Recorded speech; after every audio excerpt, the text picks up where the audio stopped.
Hello అండి. మళ్ళీ మీ ముందుకు ఒక కొత్త వెరైటీతో వచ్చేసాను. ఈరోజు నేను మీతో షేర్ చేసుకోబోయే వెరైటీ నేమ్ ఏంటంటే వెజ్ చికెన్ ఫ్రై అండి. ప్రొసీజర్ చూసేద్దామా? రండి.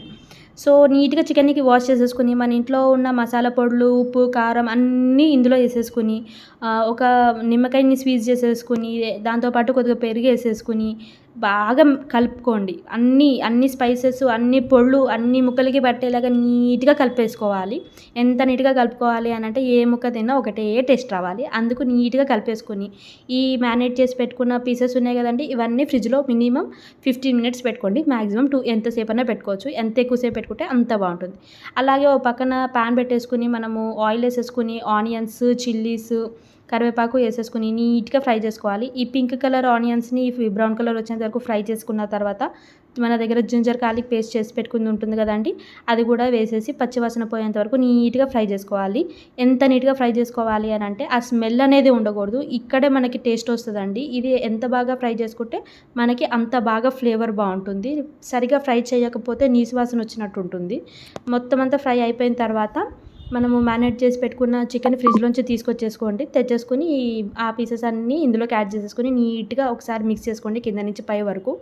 ఆ ఆనియన్స్ అన్నీ పీసెస్‌కి మ్యారినేట్ అయ్యేంత వరకు మిక్స్ చేసేసుకొని లిడ్ క్లోజ్ చేసేసుకొని పెట్టేసుకోండి. నేను ఇక్కడ వాటర్ యాడ్ చేయట్లేదు. బట్ చికెన్‌లో నుంచి ఆల్రెడీ వాటర్ వస్తది. దాంతో పాటు మనకి ముక్క ఉడికిపోతుంది. సో, నీట్‌గా మళ్ళీ మధ్య మధ్యలో ఒక్కొక్కసారి లిడ్ క్లోజ్ చేసి ఓపెన్ చేసుకొని మనం ఏం చేయాలి అనంటే మిక్స్ చేసుకుంటూ ఉండాలి. మిక్స్ చేసుకుంటా ఉంటే ఏంటంటే కింద ముక్కలు పైకి, పై ముక్కలు కిందకి వెళ్ళడం వల్ల అన్నీ ఒకేలాగా మనకి బాయిల్ అవుతాయి. సో, మళ్ళీ లిడ్ క్లోజ్ చేసేసుకుందాం. వాటర్ క్వాంటిటీ ఇంకా ఉంది. పీస్ కూడా ఇంకా ఉడకలేదు కాబట్టి లిడ్ క్లోజ్ చేసేసుకున్న తర్వాత మనం ఒకసారి ఓపెన్ చేసుకొని టేస్ట్ అడ్జస్ట్‌మెంట్ చేసుకోవాలి. ఇక్కడ ఏదైనా తక్కువైంది అని అంటే మళ్ళీ యాడ్ చేసేసుకోండి పొడులన్నీ. అన్నీ యాడ్ చేసుకున్న తర్వాత నీట్‌గా మిక్స్ చేసేసుకొని మళ్ళీ లిడ్ క్లోజ్ చేసేసుకోండి. ఎందుకంటే వాటర్ అన్నీ ఎవాపరేట్ అయిపోవాలి మనకి. ఇలాగ వాటర్ ఉంటే అది గ్రేవీ కర్రీ అయిపోతది. కాపోతే మనం చేయాల్సింది ఏంటో తెలుసు కదా! వెజ్ చికెన్ ఫ్రై కాబట్టి మనకి వాటర్ అనేది ఉండకూడదు. ఈ వాటర్ అంతా ఇంకిపోయేంత వరకు మళ్ళీ లిడ్ క్లోజ్ చేసేసుకొని ముక్క కూడా నీట్‌గా ఉడికేలాగా చూసుకోండి. చూడండి. మొత్తం వాటర్ అయితే ఒక 1%, 2% వాటర్ ఉన్నంత వరకు ఉంచుకోండి పర్వాలేదు. ఎందుకంటే మనము తినే టైంకి ఆ వాటర్ కూడా ఎవాపరేట్ అయిపోతాయి కాబట్టి. చూడండి ముక్క ఉడికింది, కలర్‌ఫుల్‌గా ఉంది. Veg chicken fry is ready.